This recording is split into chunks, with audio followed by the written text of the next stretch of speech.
Subhanallah walhamdulillah wa la ilaha illallah. Subhanallah walhamdulillah wa la ilaha illallah.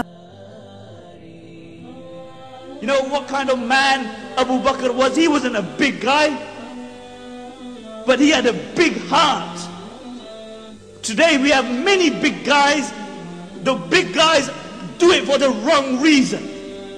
And we don't have enough people who have big enough heart for the truth. And that's the problem. We have enough sellouts. We have enough people, who will go and beat up some other innocent person or somebody who's weaker than them. But will they ever do anything strong for the sake of Allah? They won't, because it dents their macho-ness. That's what it is. And the Prophet ﷺ spoke about the strong man. He said the strong man is the one who can control his anger. So he who can punch out somebody's lights. And Abu Bakr radiallahu anhu, you know what kind of man he was? Aisha radiallahu anha narrates, he was thin. He was so thin that his trousers would not remain around his waist. Subhanallah, he was so thin that his eyes had sunk in, that you could see the bones in his fingers, they would protrude because he was so thin. And when he would walk, he didn't walk with a step. He didn't walk with an attitude. He actually walked with a stoop. But they say Abu Bakr was the weakest in body. But when it came to the commands of Allah, he was the strongest. When you look at macho men and you make them your role models, then why don't you compare them with the Prophet ﷺ? The Prophet ﷺ fought with people for what? Not to beat people, not to bring them closer to Allah. In the time of the Prophet ﷺ, there was a man called Ruqana. And Ruqana was the undisputed wrestler of his time. In those days, Umar ibn Khattab and Khalid bin Walid were wrestlers. But nobody had ever defeated Ruqana. And upon occasion, he came to the Prophet ﷺ and he said, "Oh Muhammad, if you beat me, I will embrace Islam." And the Prophet ﷺ got happy. He got elated. He said, "Will you actually embrace Islam if I beat you?" He said, "Yes." And he grabbed Ruqana and he floored him. And Ruqana had never been floored before that day. And he stood up and he gave it the usual. "Oh, I wasn't looking. My foot slipped." But the ulama mentioned, look at this. The Prophet ﷺ was ready, subhanallah. He was ready to fight with people to bring them to the haqq. Compare that with us. This sick concept of macho man that we have nowadays. This sick concept that we have. Somebody who can make somebody an orphan. Somebody who can push drugs. Who can carry a piece. He's our role model for our youngsters. Why?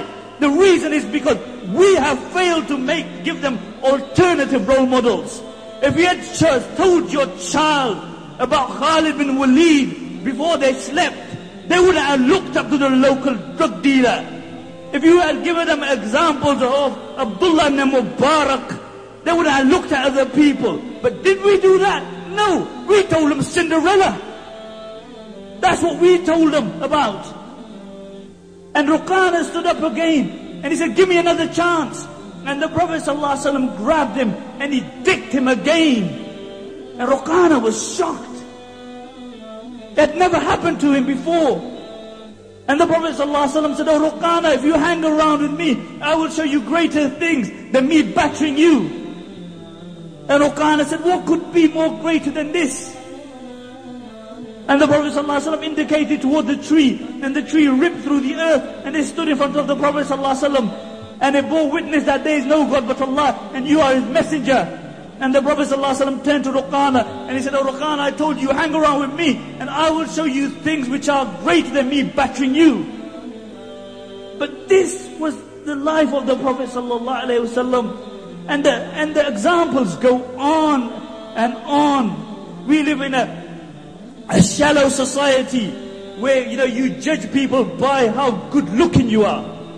So you got plenty of hair, then you might become Prime Minister. That's where William Hague lost out. You're good looking, but good look, only skin deep. But if that is what you're looking at, then is there anybody's looks who can compare with the looks of the Prophet sallallahu alaihi wasallam? Jabir radiallahu anhu mentions, I saw the Prophet sallallahu alaihi wasallam on the night of a full moon. And I looked at the face of the Prophet sallallahu alaihi wasallam, and I looked at the full moon. And I looked at the face of the Prophet sallallahu alaihi wasallam, and then I looked at the full moon. And then I looked at his face again, and I looked at the full moon. He said, I swear by Allah, the face of the Prophet sallallahu alaihi wasallam was more radiant and more beautiful than the full moon. Do you know what this story, tell your children this story tonight, of Zulaykha is? Zulaykha was the wife of the Aziz. She was an honorable woman, and she fell in love with Yusuf alayhi salatu wasalam, who was a slave. And the news spread around that she was infatuated with this slave.